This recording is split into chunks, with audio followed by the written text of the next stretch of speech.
வணக்கம் பிரியமானவர்களே, விசுவாசிக்கிற உங்கள் ஒவ்வொருவரை தேவன் அதிகமாய் ஆசீர்வதிப்பாராக. குறிப்பாக இந்த வாரம் முழுவதும் உங்களுக்கு நான் இந்த அழைப்பானது கொடுத்திருந்தேன்.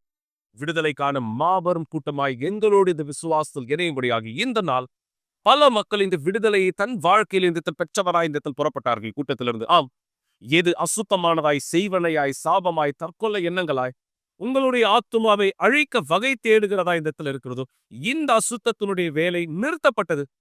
தேவனுடைய வல்லமை உங்களுடைய வாழ்க்கைக்குள்ளாக இந்த இடத்தில் வெளிப்படுத்தப்படும் பொருட்டாக. ஏன்னா இதுதான் தேவன் அவரிடத்துல வருகிறவர்களுக்கு செய்கிற காரியமா இருக்கும். தேவன் இப்படியாக சொன்னார், வருத்தப்பட்டு பாரம் சுமக்கிறவர்களே நீங்கள் எல்லாரும் என்னிடத்திற்கு வாருங்கள், நான் உங்களுக்கான இளைப்பாறுதலை தருவேன். அதனுடைய அர்த்தமானது உங்களுடைய வாழ்க்கையை மாற்றுகிறவனாய், வழி நடத்துகிறவனாய், ஆசீர்வதிக்கிறவனாய் நான் தயாரா இருக்கேன். ஆனா உங்க வாழ்க்கையை என்கிட்ட கொடுக்க தயாரா இருக்கீங்களா? உங்களுடைய வாழ்க்கையை மாற்றிக்கொள்ள நீங்க உதவி செய்ய தயாரா இருக்கீங்களா? இதுதான் தேவன் கேட்கிற கேள்வியானதா இந்த இடத்துல இருக்கிறது. நீங்க இந்த நிகழ்ச்சியினுடைய தொடக்கத்துல பார்த்த இந்த வீடியோ போல உங்க வாழ்க்கையில யார் முதலாவதா இந்த இடத்துல இருக்கிறா? யாரை உங்களுடைய வாழ்க்கையினுடைய முக்கியமான நபராய் நீங்கள் பார்க்கிறீர்கள்? இயேசு இப்படியாக சொன்னார், என்னிலும் தாயையாவது, தந்தையாவது, தகப்பனையாவது, யார் இடத்துல மகனை மகளையாவது அதிகம் கனம் பண்ணுகிறவராய் இந்த இடத்துல இருக்கிறார்களோ அவர்கள் எனக்கு பாத்திரவானல்ல. இன்னொரு வார்த்தையிலே தேவன் தான் நம் வாழ்க்கையில் முதலாவதாய் இந்த இடத்துல இருக்க வேண்டும். தேவன் தான் நம்ம வாழ்க்கையின் எல்லாவற்றுக்கும் மேலாய் முதல் இடத்தை உடையவராய் இந்த இடத்துல இருக்க வேண்டும். அவர் அல்லாமல் வேறு எதை நாம் முதலாவது வைத்தாலும் மன்னித்துக் கொள்ளுங்கள், இது நான் சொல்லல, இயேசு சொன்ன வார்த்தை. நீங்கள் அதை இழப்பது நிச்சயம். பாச என்ன சபிக்கிறீங்களா? நான் சபிக்கல. வார்த்தை என்ன சொல்லப்பட்டதோ அதை தெளிவுபடுத்துற. அப்ப உங்களுடைய விசுவாசத்திலே தேவன் உங்களுடைய வாழ்க்கைக்குள்ளாக தலையிட, உங்களுடைய வாழ்க்கையானதை இதற்குள்ள மாற்ற நீங்கள் அனுமதி கொடுக்க விருப்பமுடையவரா இருக்கீங்களா? தேவன் சூழலுடைய மாற்ற தயாரா இருக்கா? அவர் உங்களுக்கான பதில கொடுக்க தயாரா இருக்கா? விடுதலை உங்க வாழ்க்கை மீது தேவனால் வாக்களிக்கப்பட்டது. ஆனா அந்த விடுதலை உங்களுடைய வாழ்க்கை மீது நிஜமாக்கப்பட வேண்டுமே ஆனால் வாசல் உங்களுக்கானதாய் தேவன் நுழைய திறக்க வேண்டியது உங்களுடைய பகுதி. நீங்க அவருக்கான வாசலை திறக்கும் பொழுது அவர் உள்ளே பிரவேசிக்கிறார். அந்த வீட்டு தேவனுடைய வீடாய் சந்தோஷமும் சமாதானம் ஆசீர்வாதம் நிறைந்ததாய் அவர் மாற்றுகிறார். ஆனா கேள்வி, நீங்க திறக்க தயாரா இருக்கீங்களா? உங்களுடைய வாழ்க்கைக்குள்ள தேவன் நுழைய அனுமதிக்க நீங்க விரும்புகிறவரா இருக்கீங்களா? நீங்க விரும்புறன்னு சொல்றீங்களா? தேவனுக்கு அனுமதி கொடுங்க. தேவன் இந்த நபர்களுடைய வாழ்க்கையை மாற்றியது போல எந்த நபர் பாசம் நீங்க பார்க்க போகிற இந்த சாட்சிகளை, வீடு இல்லாமல் தெருக்களில் இந்த வாழ்ந்து கொண்டிருந்த ஒரு நபர், அழிக்கப்பட்ட வாழ்க்கையோடு ஒவ்வொரு நாளும் தற்கொலையை பற்றி யோசித்துக் கொண்டிருந்த ஒரு நபர், தன்னுடைய வாழ்க்கை மாறுவதற்கு வழியே இல்லை, வாய்ப்பே இல்லை என்று நினைத்து கொண்டிருந்த நபர், ஆனா எல்லாவற்றையும் இன்று ஜெயித்தவராய், தேவனுடைய பிரசன்னத்திலே தேவனுடைய பிள்ளையாய் ஆசீர்வதிக்கப்பட்ட ஒருவராய் இந்த இருக்கிறார். தேவன் இது உங்களுக்கானதாகவும் செய்ய முடியும். நீங்கள் நான் சொன்ன பிரகாரம் அவருக்கு அனுமதி கொடுத்தார். பாச இந்த நபர் என்ன செய்தார்? சாட்சியை பார்த்து நீங்களே தெரிந்து கொள்ளுங்கள். சில நேரம் எங்களுக்கு அப்படியாய் குடிசை கிடைக்கும், சில நேரம் நாங்கள் அப்படியாக தெருவுக்கு சென்று விடுவோம். ஒரு குப்பை என்பதை போல் நான் வேலை செய்வேன். என்னுடைய சோகம் மாபெரும் ஒன்றாக இருந்தது. 24 மணி நேரமும் நான் தற்கொலை பத்தி தான் யோசிச்சுட்டு இருப்பேன்.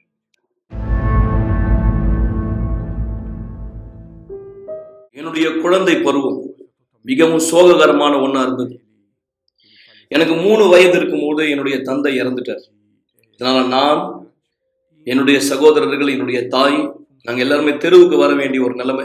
என்னுடைய குழந்தை பருவம் முழுவதுமே நான் தெருவில் தான் செலவழிக்கும்படியா இருந்தது. பணத்துக்காக பிச்சை எடுத்துட்டு இருப்பேன், சாப்பாட்டுக்காக பிச்சை எடுத்துட்டு இருப்பேன், தெருவில் படுத்து உறங்குவேன். இங்கதான் பிராஸ்ல நான் ஏறத்தாழ எல்லா தெருவிலும் நான் படுத்து உறங்கியிருக்கேன். பகல் நேரத்துல கார்ட்போர்டெல்லாம் நான் சேகரிப்பேன். ராத்திரி நேரத்துல அதை ஒரு டென்ட் மாதிரி நாங்க ரெடி பண்ணுவோம் தூங்குறதுக்காக. அதே நேரம் அந்த இடத்துக்கு, அந்த வீட்டுக்கு ஒரு ஆண் மகன் தேவை, ஒரு ஆம்பளை தேவை அந்த குடும்பத்தை நடத்த சொல்லி என்னுடைய அம்மா ஒரு ஒரு ஒரு நபர் அங்க அழைச்சிட்டு வந்தாங்க. உண்மையில ஒருத்தர் கிடையாது, சில ஆண்களை அவங்க கூட்டிட்டு வந்தாங்க எங்களோட அங்க இருக்கிறதுக்காக. அந்த ஒரு ஒரு குடும்பத்தை போல, அதாவது ஒரு ஆம்பளையினுடைய ஒரு துணை தேவைன்றதுக்காக. அதாவது இன்னும் நான் தெளிவா சொல்லணும்னா, ஒரு அப்பா, குடும்பத்துக்கு ஒரு அப்பாவை போல அங்க. ஆனா அந்த ஆளு என்னுடைய அம்மாவோட ரொம்ப அதிகமா சண்டை போட்டார், அவங்களுக்கு அடிச்சு காயப்படுத்தி இருக்காரு. ஒரு என்ன பண்ணாரு, எங்க அம்மாவை எங்களையும் அந்த டென்ட் வீட்டுக்குள்ள வச்சு பூட்டிட்டார், பூட்டி தீ வச்சுட்டார். நாங்க தங்கிட்டு இருந்த அந்த டென்ட்ல வச்சு எங்களை பூட்டி தீ வச்சுட்டாரு. நிறைய பேர் அங்க சுத்தி இருந்தாங்க. எல்லாரும் கத்துறாங்க. உள்ள அந்த டென்ட் ஆனது தீ பிடிச்சி எரிஞ்சுக்கிட்டே வருது. நாங்க எல்லாரும் உள்ள இருக்கிறோம். நான் உள்ள இருந்து அந்த ஓட்ட வழியா பார்த்தபோது யாரோ ஒருத்தர் ஒரு சேரை தூக்கி எரிஞ்சாங்க. எங்களை எப்படியாவது வெளியே எடுத்துடணும்னு சொல்லி கடைசி அவங்களால முடிந்தது. வெளியே வந்துட்டோம். அது வரைக்கும் தான் எனக்கு அந்த சம்பவம் வரைக்கும் தான் எனக்கு ஞாபகத்துல இருக்கு. நான் மிக பெரும் போராட்டத்துக்குரிய ஒரு வாழ்க்கையில தான் வளர்ந்த. உண்மையிலே மிகப்பெரிய போராட்டத்துக்குரிய ஒரு வாழ்க்கை. பொதுவா எனக்கு சரியா பேச வராது. என்னால ஒழுங்கா சரியா பேச முடியாது. இது எல்லாமே என்னுடைய வாலிப பிரயாயத்துல, என்னுடைய இளம் வாலிப பிரயாயத்துல எனக்கு ரொம்ப இது எல்லாமே என்ன ரொம்ப பாதிச்சது, என்னை கஷ்டப்படுத்துச்சு.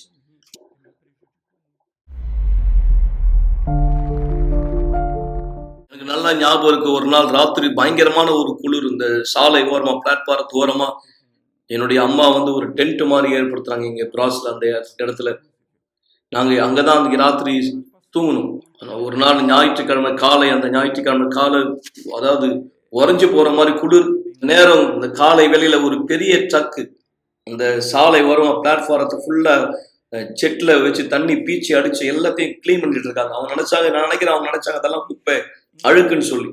அவங்க எல்லா மண்ணு தூசு எல்லாத்தையும் அந்த ஜெட்டு வச்சு ரொம்ப தண்ணி ஃபோர்ஸா இருக்கு, குளிர் வேற, அடிச்சுட்டே வந்தாங்க. அதோட சேர்த்து எண்ணெயும் அடிச்சு கொண்டு போயிட்டாங்க. நானும் ஒரு குப்பை மாதிரி அடிச்சு கொண்டு போகப்பட்டேன். எங்க அம்மா அதை பார்த்து கத்துனாங்க, இது குப்பை இல்ல.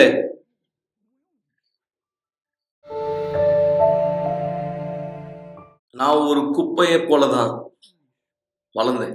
நாங்க அப்படியே மக்கள் குப்பைகளை போடுற அந்த இடத்து நடுவுல தான் வளர்ந்தோம், அந்த மத்தியில தான். எனவே நாய்களோட நாங்க சாப்பாடுக்காக அடிச்சுப்போம், பறவைங்களோட சாப்பாட்டுக்காக அடிச்சுப்போம், சேர்ந்துதான் நாங்க சாப்பிடுவோம். சில நேரம் ராத்திரி நேரத்துல மக்கள் கொண்டு வந்து இந்த சாப்பாடு பொருளை போடும்போது அது எங்களுக்கு எப்படி தோணும்னா, இது நல்ல குப்பை, நல்ல குப்பையிலே நல்ல சாப்பாடு அந்த மாதிரி ஒரு ஒரு உணர்வு. நான் இரவு சாப்பாடு சாப்பிட்டுட்டவங்க மீதி சாப்பாடை கொண்டு வந்து அந்த இடத்துல போடுவாங்க.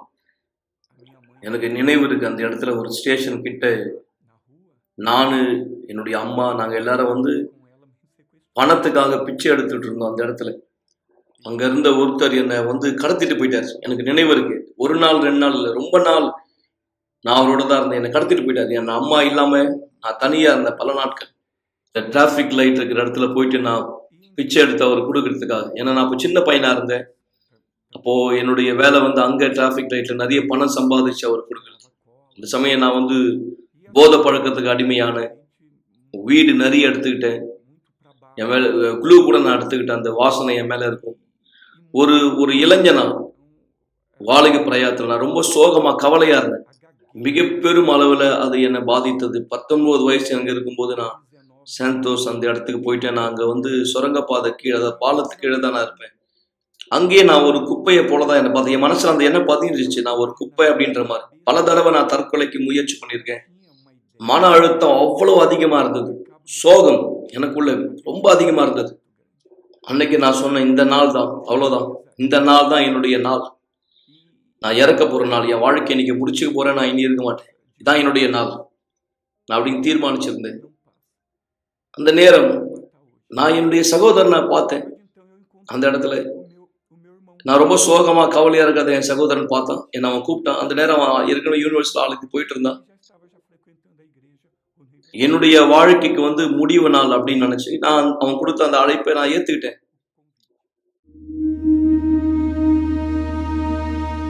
நான் எதிர்பார்த்தது எல்லாமே வெறும் சமாதானம் தான். எனக்கு நிறைய சமாதானம் வேணும்னு நான் நினைச்சது கிடையாது. எனக்கு கொஞ்சம் சமாதானம் கிடைச்சா போதும், அது மட்டும் எனக்கு போதும். நான் அதுதான் என் வாழ்க்கையில ரொம்ப விரும்பி ஏங்கின ஒன்று. ஏன்னா அதுதான் என் வாழ்க்கை ஃபுல்லாவே எனக்கு இல்லை. ஆனா நான் அங்க ஆலயத்துக்கு சென்ற போது, நான் ஆலயத்துக்குள்ள நுழைஞ்ச அந்த நேரமே அது எனக்கு ரொம்ப அருமையான ஒரு தருணமா இருந்தது. என்னால உணர முடியும். ஏன்னா அதுதான் நான் என் வாழ்க்கை ஃபுல்லா எதிர்பார்த்துட்டு இருந்த ஒரு விஷயம். நான் அப்போ ஆண்டவர்கிட்ட கேட்டேன், எனக்கு கொஞ்சம் சமாதானம் கொடுங்க ஆண்டவரே. ஆனா அதுக்கப்புறமா எனக்கு அநேக சமாதானம் கிடைச்சு. இந்த ராத்திரி முழுவதும் நான் ரொம்ப நல்லா உறங்கினேன். எனக்கு வியாதி இருந்த மாதிரி என்னால நம்ப முடியாம இருந்தது. அப்போதிலிருந்து, அந்த தருணத்திலிருந்து நான் தேவனோட கூட சேர்ந்து பலமான ஒருவனா மாற தொடங்கினேன். 28 நாள்ல நான் தண்ணியில ஞானஸ்நானம் பெற்றேன். என்னுடைய வாழ்க்கையை முழுமையா நான் தேவனுக்கு அர்ப்பணிச்சேன். போதகர் அங்க ஒரு விஷயம், ஒரு வார்த்தை சொன்னார், யார் தேவனால பிறக்கிறாங்களோ அவங்க உலகத்தை ஜெயிப்பாங்க. நான் ஜெயிக்க விரும்பினேன். அந்த பழைய சிருஷ்டியை நான் ஜெயிக்க விரும்பினேன். அந்த பழைய மனுஷனை, எனக்குள்ள இருந்த அந்த பழைய மனுஷனை ஜெயிக்க விரும்பினேன். அப்பதான் இஸ்ரவேல் சிறப்பு நிகழ்ச்சி வந்தது. நான் இஸ்ரவேல் சிறப்பு நிகழ்ச்சியில கலந்துக்கிட்டேன். நான் அந்த நிகழ்ச்சியில என் முழு பலத்தோட கலந்துக்கிட்டேன். ஆண்டவர்கிட்ட கார் வேணும்னு கேட்கல, நிறைய சொத்து கொடுங்க ஆண்டவரேன்னு கேட்கல, எனக்கு ஒரு வீடு கூட நான் கேட்கல. அந்த நேரம் நான் ஒரு சிறிய அடித்தளத்துக்கிட்ட தான் வாழ்ந்துட்டு இருந்தேன் அப்போ. ஆனா நான் அறிய விரும்பினேன், உண்மையிலேயே தேவன் யாருன்னு எனக்கு தெரியும். ஏன்னா நான் தேவனுடைய பிள்ளையா மாற விரும்பினேன். ஏன்னா எனக்குள்ள நான் என்ன சுமந்துட்டு இருந்தேனோ அது எனக்குள்ள இன்னும் மேலும் அதிக சோகத்தை தான் கொண்டு வந்தது.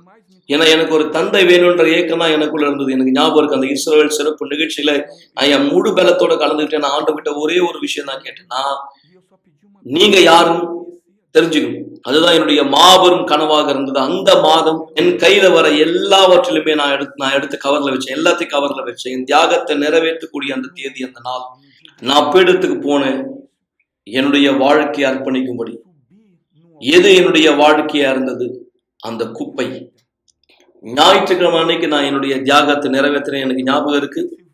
பிற்பாடு புதன்கிழமை நான் ஆலயத்துக்கு போனேன். 1 மணி நேரத்துக்கு முன்னாடி நான் அன்னைக்கு ஆலயத்துக்கு போயிட்டேன். ஆலயத்தினுடைய நடுவுல போய் நான் உட்காந்து நான் தேவன்கிட்ட பேசினேன். நான் அவரை நோக்கி அப்படியா அந்த நேரம் சொன்னேன், எனக்கு பரிசுத்த ஆவி இல்லை, நீங்க யாரு எனக்கு இன்னும் தெரியல. எனக்கு ஞாபகம் இருக்கு, நான் ஆண்டவர்கிட்ட சொன்னேன், ஆண்டவரே நீங்க வருத்தப்பட மாட்டீங்க, ஆண்டவரே நீங்க வருத்தப்பட மாட்டீங்க, எனக்கு பரிசுத்த ஆவியை நீங்க கொடுத்தீங்கன்னா நீங்க அதுக்காக வருத்தப்பட மாட்டீங்க. அதே போல பரிசுத்த ஆவியானவர் வந்து இறங்கினார். தேவனுடைய ராஜ்யமானது எனக்குள்ள அந்த நேரம் வந்தது. அந்த தருணம் முதல் என்னால அப்படியே அவரை பார்த்து சொல்ல முடிந்தது, என் தகப்பனே. நான் அதுக்கப்புறம் என்னை கட்டுப்படுத்த வேண்டியிருந்தது. காரணம், நான் அந்த வார்த்தையை சொல்லி நான் எல்லாருக்கும் முன்னாடி சிரிச்சுக்கிட்டு இருந்தேன். அதுக்கப்புறம் நான் வீட்டுக்கு போயிட்டேன், எதுவுமே மாறல, எல்லாமே அதே மாதிரிதான் இருந்தது, அதே அடித்தளம் தான் இன்னமும். ஆனா எனக்கு உள்ள எல்லாமே மாறியது. எனக்குள்ள நான் நினைச்சுக்கிட்டு இருந்தேன் நான் ஒரு குப்பைன்னு சொல்லி. ஆனா தேவன் வந்து எனக்குள்ள அந்த வார்த்தையை வைத்தார், அந்த உறுதி கொடுத்தாரு, நீ என்னுடைய மகன், என்னுடைய பிள்ளை. தேவன் எனக்குள்ள ஒரு கனவை வச்சார். உண்மையில அந்த கனவு நிஜத்துல சாத்தியம் இல்லாத ஒன்று. ஏன்னா என்னால எதையுமே சரியா பேச முடியாது. எனக்கு வந்து பயங்கரமா திக்குவாய், நான் சரியா பேச மாட்டேன். கொஞ்ச நாளைக்கு அப்புறமா போதகர் என்னை கூப்பிட்டு சொன்னார், நீ ஒரு துணையாளர். பிற்பாடு நான் ஒரு அசிஸ்டண்டா தேவனுடைய ஊழியம் செய்ய ஆரம்பிச்சேன். அது எனக்கு ரொம்ப கஷ்டமா இருந்தது. பிற்பாடு அந்த போதகர் சொன்னார், நீ ஒரு பாஸ்டர். பிற்பாடு அவர் 2 கையும் என் தோள் மேல வைத்து கொஞ்சம் அழுத்தம் கொடுத்து அவர் சொன்னார், நீ ஒரு பாஸ்டர் ஆக போற. நான் சொன்னேன், ஒருபோதும் இல்லை. நான் சொன்ன, எனக்கு திக்குவாய், சரியா பேச வராது. அவர் சொன்னார், நண்பா உனக்குள்ள பரிசுத்த ஆவி இருக்கு. அவர் சொன்னார், அவர் உனக்குள்ள இருக்காரு. தேவன் அவரால் தெரிந்து கொள்ளப்பட்டவங்களுக்கு அதற்கான தகுதியை அவர் கொடுக்கிறார். அவர் சொன்னார், தேவன் உன்னை தேர்ந்தெடுத்திருந்தா பரிசுத்த ஆவியானவர் உனக்குள்ள இருக்கிறார் அப்படின்னா அப்போ நீ கண்டிப்பா தேவனுடைய ஊழியத்தை நீ செய்வ. அங்க அப்போ எனக்குள்ள இந்த மாபெரும் விருப்பம், இந்த மாபெரும் ஆசை பிறந்தது.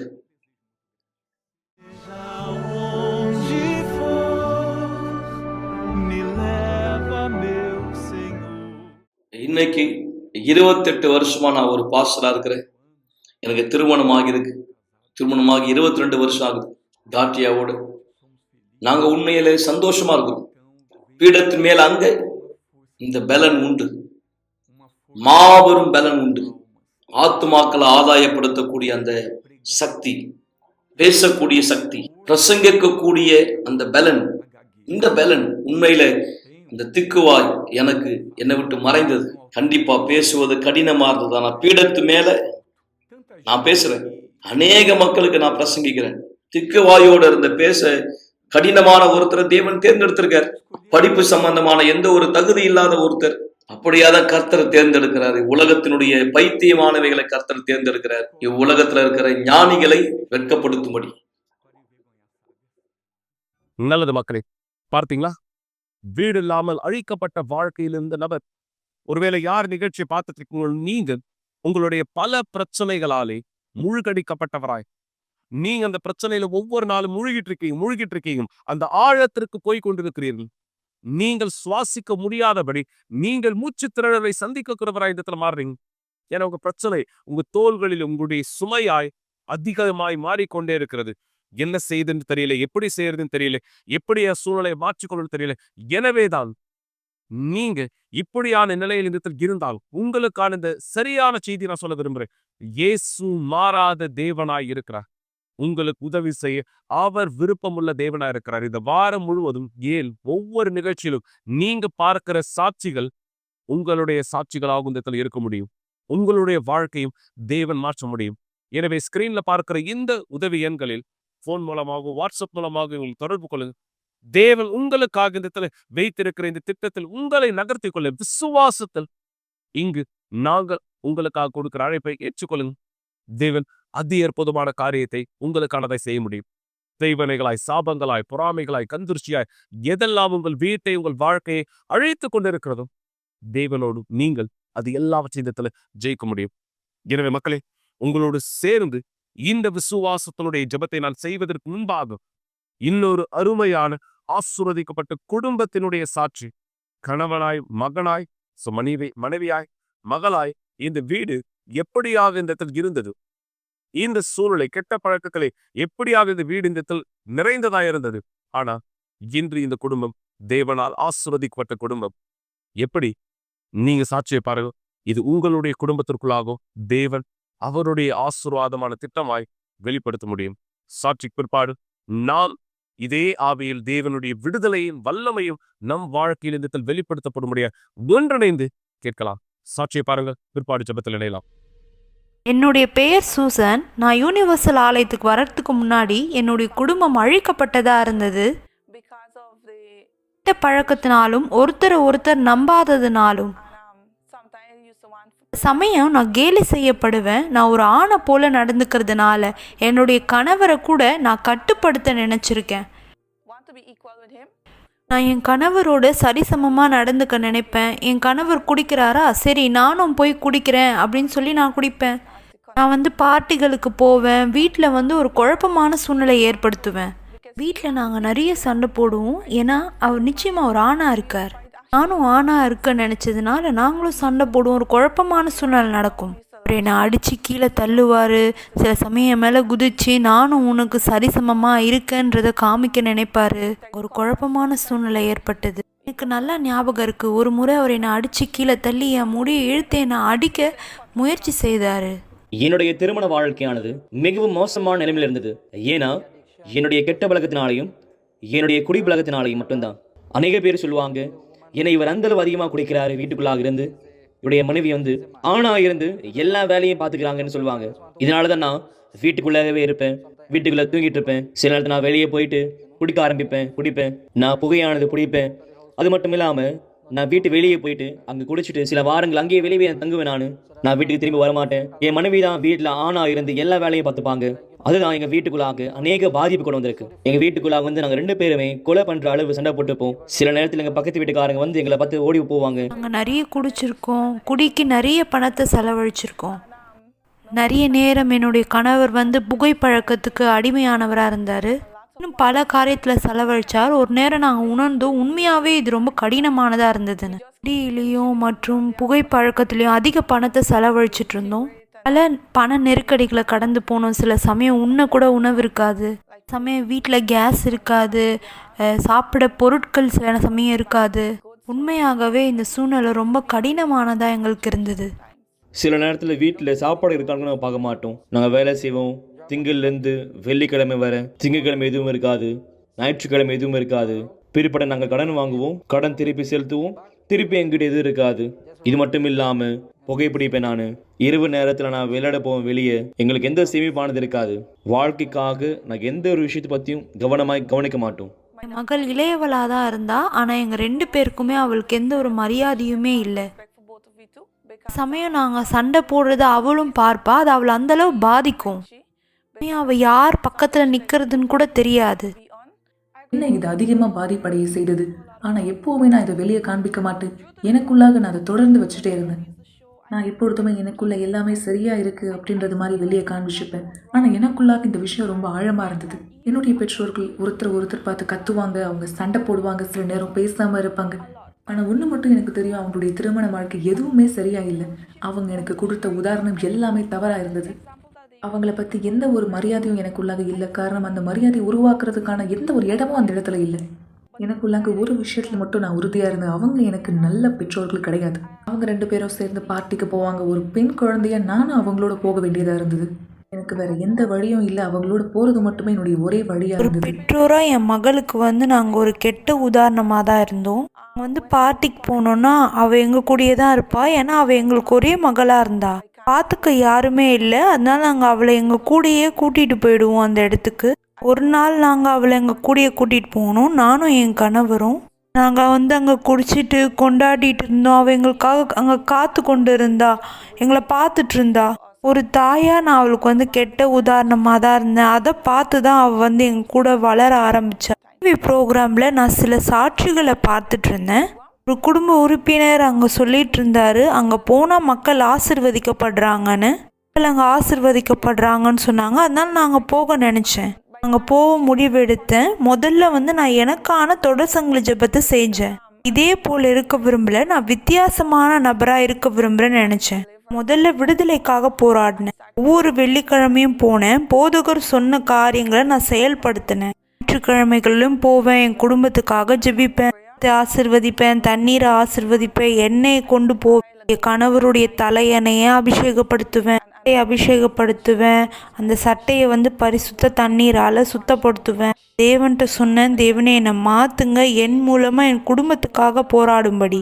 என்னுடைய கணவரை விட்டு நான் பிரிஞ்சு இருக்க விரும்பல நினைச்சேன். என்னுடைய மனைவி பல நேரத்தில் ஆலயத்துக்கு வரும்படியாக கேட்டிருந்தேன். ஆனால் நான் ஒருபொழுதும் தீர்மானம் எடுக்கல வரும்படியாக. சரி பரவாயில்ல, அடுத்த வாரம் போகலாம், இல்லை அடுத்த வாரம் போகலாம். நான் ஒருபொழுது போனது கிடையாது. ஆனால் ஒரு நாள் நான் தேவனோட தீர்மானம் செஞ்சேன். நான் ஆலயத்துக்கு போகும்போது அநேக வித்தியாசங்களை பார்த்தேன். ஆனாலும் நான் வெளியே போன பிற்பாடு குடிப்பேன், புகைப்பிடிப்பேன். 2 மாசம் முடிஞ்சு போயிடுச்சு, 4 மாசம் முடிஞ்சு போயிடுச்சு. ஆனாலும் நான் வெளியே போயிட்டு ரகசியமா குடிச்சிட்டு இருந்தேன். நான் சிகரெட் பிடிக்கும் பொழுது அந்த புகையாளங்கிட்ட சொல்லும், ஏன் இதெல்லாம் நம்பிக்கிட்டு இருக்கு, நீ திருப்பி சிகரெட் குடிக்க ஆரம்பி. நான் அதே போல் நான் குடிப்பேன். ஆனால் நான் ஆலயத்துக்கு போயிட்டு இருந்தேன். அநேக சாட்சிகளை பார்த்துட்டு இருந்தேன். மக்களுடைய வாழ்க்கை மாறிடுச்சு, அவங்க கவனமா எடுத்துக்கிட்டாங்க. எல்லா விஷயங்களுமே என்னுடைய மனைவி வாழ்க்கைக்குள்ளாக பார்க்கும்பொழுது நிறைய விஷயத்தை அவ மாத்திக்கிட்டா. ஏன்னா இனிமேலும் அவ ஒரு ஆணா இல்ல, கோபப்படுறதை நிறுத்திட்டா, சண்டை போறது நிறுத்திட்டா, எந்த ஒரு தவறான விஷயத்தை செய்யல. உண்மையா சொல்லும் போது அவளுக்குள்ளாக நான் வித்தியாசத்தை பார்த்தேன். அப்போ அவளுடைய வாழ்க்கை மேலாக மாற்றமானது ஏற்படுதுன்னா அப்ப என் வாழ்க்கை மேலாக ஏற்படும். நான் உணர்றதுனால நான் ஒரு படி எடுத்து வந்தேன். என்னுடைய சொந்த வாழ்க்கையில நான் வித்தியாசத்தை பார்க்க தொடங்கிட்டேன். இப்படியாதான் வேலை செய்ய பார்த்து பிற்பாடு நான் மாற தொடங்கினேன். பிற்பாடு எல்லாமே சரியாக என்னுடைய குடும்பத்தார் கொஞ்சம் கொஞ்சமா மாறுறதை பார்க்க ஆரம்பிச்சேன். என்னுடைய அம்மா என்னிடத்திலோ என்னுடைய அப்பாவிடத்திலோ அன்பா பேச ஆரம்பிச்சாங்க. ஆலயத்துக்கு வந்த பிற்பாடு தான் எங்களுடைய எல்லா உறவுகளிலும் நல்ல உறவு முறை ஏற்பட ஆரம்பிச்சது. என்னுடைய அம்மா என் இடத்துல அன்பா பேசுவாங்க. எங்களுக்குள்ளாக இனிமேலும் எந்த வாக்குவாதமும் இல்லை. ஏன்னா எங்களுடைய வாழ்க்கை மாற்றப்பட்டிருக்கு. ஆலயத்துக்கு வந்த பிற்பாடு எனக்கு அறிமுகப்படுத்தி வைத்தாங்க வாலிப குழு. அவங்க எல்லாருமே என்னை அன்பா ஏத்துக்கிட்டாங்க. அவங்க என்ன நியாயம் தீர்க்கல, அவங்க எல்லா நேரமும் தயாரா இருந்தாங்க என்னை வரவேற்பதற்கு. அந்த இடத்துல தான் நான் வித்தியாசமான ஒரு வாழ்க்கையை கண்டடைந்தேன். ஒரு முழுமையான வித்தியாசமான வாழ்க்கை அந்த இடத்துல எனக்கு கிடைச்சது. இன்னைக்கு என் முழு குடும்பமும் ஆசீர்வதிக்கப்பட்டிருக்கு. நாங்கள் விசுவாசத்தில் இருக்கோம், ஒரே விசுவாசத்தில் இணைஞ்சிருக்கோம். இனிமேலும் கோவப்படுற பிரச்சனை இல்லை. நான் என் கணவர் சொல்கிறத கேட்குறேன், புரிஞ்சுக்கிறேன். நான் மனைவியாக இருக்கேன், அவர் தான் தலைவராக இருக்காரு. என்னுடைய முழு குடும்பத்தாரும் ஆசீர்வதிக்கப்பட்டிருக்காங்க.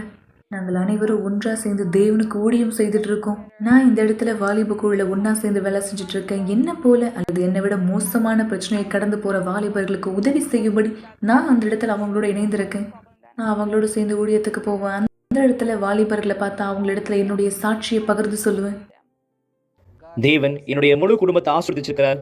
இனிமேலும் எங்களுடைய பண வாழ்க்கையில எந்த ஒரு பிரச்சனையானது இல்லை. ஏன்னா நாங்க வியாபாரம் தொடங்கிட்டு இருக்கோம். எங்களுடைய வியாபாரமானது வளர்ந்துட்டு இருக்கு. அதே போல எங்களுக்கு தேவையானது எல்லாவற்றையும் நாங்க சந்திச்சுட்டு இருக்கோம். தேவன் எங்களுக்கு எல்லாமே கொடுத்திருக்கார். ஆனா இதை விட எல்லாவற்றுக்கும் மேலானது பரிசுத்த ஆவியானவர். இன்னைக்கு எங்களுக்குள்ளாக பரிசுத்த ஆவியானவர் இருக்கிறார். எங்களுக்கு தேவையானது எல்லாமே எங்களிடத்தில் இருக்கு. ஏன்னா தேவன் கொடுக்கிற எல்லாவற்றுக்கும் மேலான ஒண்ணு பரிசுத்த ஆவியானவர். நானும் என்னுடைய மனைவியும் ஆலயத்துக்குள்ளாக துணைலரா இருக்கிறோம். நாங்க வெளியே போறோம், ஊழியமானது செய்யறோம், ஆத்துமாக்களை ரட்சிக்கிறோம். இன்னைக்கு நாங்க எங்களுடைய சாட்சிகளை சொல்றோம், லைவாவும் நீங்க பாக்குறீங்க. அதே போல நாங்க மக்களுக்கு கவுன்சிலிங் கொடுக்கிறோம், மக்களுக்கு கற்றுக் கொடுக்கிறோம். உங்களுக்காக தேவன் இருக்கிறார். உங்களுக்கான தீர்வானதற்கு இந்த சூழ்நிலை வெளியே வரும்படி. ஏன்னா நாங்க அநேக காரியங்கள் கடந்து போயிருந்தோம் இதே சூழ்நிலையில. இன்னைக்கு நாங்க ஆசீர்வாதமாக இருக்கோம் ஒரு துணைலராக. எங்களுக்குள்ள புரிந்து கொள்ளுதல் இருக்கு. நாங்க ஒருத்தர் நேசிக்கிறோம். இனிமேலும் ஒருபோதும் தேவன் என் குடும்பத்தின் திருமணத்தை பிரிக்கும்படி கேட்கிறேன். என் திருமணத்தை ஒன்று சேர்த்து வைங்க. ஒருவரும் உங்களுக்கு வெளிச்சத்தின் நாளை கொடுக்காவிட்டாலும், உங்களுடைய சத்தத்தை கேட்பதே பாரமாக தோன்றினாலும், உங்களுக்கு தேவையான பலத்தையும் நம்பிக்கையும் பெறுவதற்கான ஒரே வழி ஜெபம். தயவு செய்து உங்களுடைய கண்களை மூடியிருங்கள். இது ஜெபத்தின் நேரமா இருக்கிறது. எங்கள் ஆளுநராகிய இயேசுவே, என் தேவாவியானவரே, நீர் மாறாத தேவன், என்பது இந்த நான் அறிந்தவனாய் இந்த இடத்துல இருக்கிறேன். இப்போது இது நேரம் இந்த நிகழ்ச்சியை பார்த்து கொண்டிருக்கிற இந்த மக்களும் அறிந்து கொள்ளும்படியாக இவருடைய தோள்களில் இருக்கக்கூடிய சுமைகள் என்னதென்று எனக்கு தெரியாது இருக்கலாம், ஆனால் நீர் அறிந்திருக்கிறீர். இவருடைய வாழ்க்கை அழித்துக் கொண்டிருக்கிற அசுத்தத்தினுடைய வேலையை இவர் அறியாதவராய் இருக்கலாம், ஆனால் நீர் பார்க்கிறீர். எனவே என் தேவனை ஆண்டவராக இயேசுவே, உம்முடைய பலனான கைகள் இந்த நபருக்கு உதவி செய்ய நீட்டப்படும்படியாக தெய்வனுடைய ஆவியாய், பொறாமையினுடைய ஆவியாய், கந்திருஷ்டனுடைய ஆவியாய், எந்த அசுத்தம் இவருடைய ஆசீர்வாதங்களை பெற முடியாதபடியும் அல்லது பெற்றது இழந்து போகும்படியாகும் இந்த அசுத்தத்தினுடைய வேலையாய் இருக்கிறதோ, எல்லா அசுத்த வேலைகள் இந்த உம்முடைய அதிகாரத்தோடு உம்முடைய வல்லமையோடும் இந்த தபிக்கிறேன். தேவனே, இயேசு கிறிஸ்துவின் நாமத்தினாலே இந்த வீட்டை விட்டு, இந்த குடும்பத்தை விட்டு, இந்த மக்கள் வாழ்க்கை வழியிலிருந்து வெளியேறு. என் தேவனே, உம்முடைய உதவி இவர்களுக்கு இந்த எவ்வளவு தேவை நான் சொல்ல வேண்டியதில்லை. இந்த நபருடைய வாழ்க்கையின் நிலையை நீர் பார்த்து அறிந்த தேவனாய் இருக்கிறேன். எனவே உதவியை செய்யும் என் தேவன். சாபங்களை இந்த நீக்கி ஆசீர்வாதமாய் மாற்றும். கடினங்களை நீக்கி உம்முடைய உதவியான பதிலாய் இந்த மாற்றும். நீர் இவர்களுடைய வாழ்க்கையின் தேவனாய் இவர்கள் அனுமதி கொடுத்தால் கூடாததை கூடியதாய் மாற்றுகிறவர் என்பதை காண்பியும். இந்த மக்கள் மீதும், இந்த மக்களுடைய குடும்பத்தின் மீதும், இவர்கள் செயல்கள் மீதும் உம்முடைய கரம் இருந்து இவர்களை வழி நடத்துவதாக இந்த நாளை, இந்த நேரத்தை, இந்த மக்களுடைய வாழ்க்கையை, வழியை ஆசீர்வதிக்கிறேன்.